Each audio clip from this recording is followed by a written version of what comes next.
Good morning. Here are some onboarding tips for our course that I hope you find helpful. First, you've probably already reviewed the STAR module. One thing in the STAR module you may find particularly helpful is our calendar. Calendar can help you kind of pull out a rhythm for yourself. You can look at what's due, when, and get it on your personal calendar. There's kind of a rhythm. Each week starts on a Monday. There's a live session every other week, but the heavy lifting will be your discussion and then your assignment. The discussions are usually due on a Thursday, and then your assignments are typically turned in on a Sunday. So then you can kind of set your schedule up. But a rhythm that most folks have found in this particular course is Monday through Wednesday is kind of when you do some reading and contemplating. Thursday is when you post, and then Sunday is when you reply or submit your assignment or both. So something that you may want to do as you lean into the course is to consider keeping a physical notebook, or you may do best keeping it on your laptop or keeping it electronically. But what I typically tell folks to do, and some have found it helpful, is to look at the topic for the week. For example, week one, let's get started. What is it that you're hoping to accomplish in week one and maybe in the course itself? Maybe write some of those goals or needs down.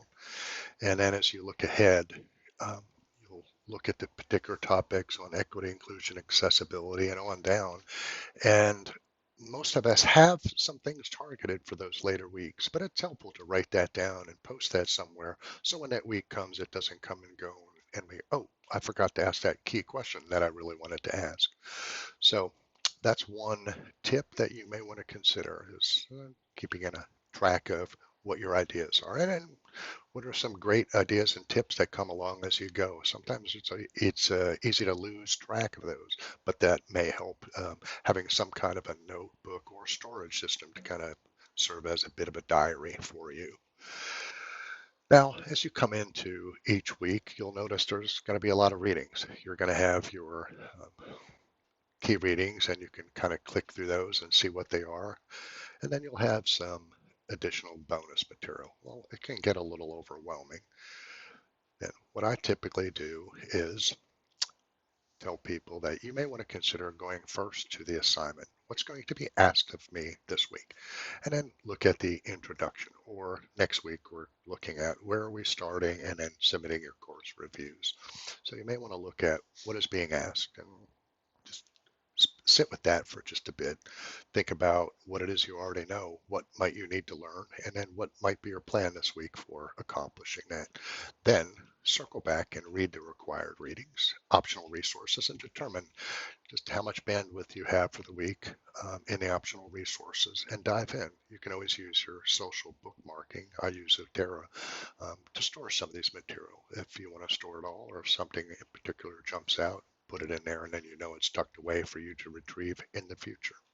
Now, hopefully we'll have some Canvas checks in there for you to help you navigate what you've done and where you've been.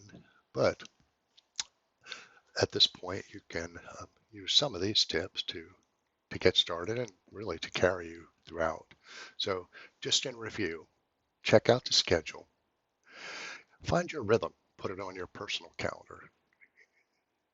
Here's a glimpse at mine, and while it can look a little chaotic, it's really not. I find it quite satisfying to know that of all the different things I've got going on, I have my time set aside where I'm going to look at grading, where I'm going to read things, and I'm just going to ponder how to best serve the students in my course.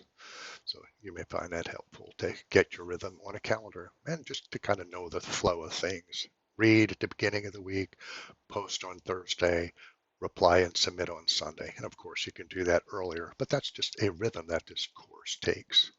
Again, what are my goals, needs, or curiosities about the upcoming topic? And where do I kind of put those down and retrieve those or keep a running list of great ideas I've got or questions I want to ask?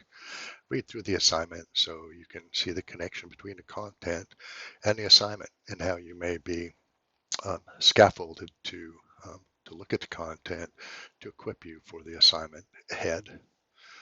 And then just prioritize your readings. Sometimes there's going to be a lot of readings, and there may be optional resources you want to get to first. And you may want to say, out of these 10 articles, the first part of the week, I'm going to make sure I read the first 5, and then as the weekend progresses, I'll knock out the rest. And again, store those key resources to have them for the future. And I hope this is helpful. And if you have any questions, please ask. There will be a weekly overview video um, in the future. I typically don't do one on weeks that we have a live session. So I use the live session as a chance for people to kind of kick around the topic and look at things on their own. And when we have the live session, we can address any particular questions. And then I kind of give an overview of the week ahead. But if a weekly overview for each week would be helpful, I'm happy to do that as well. Have a great day.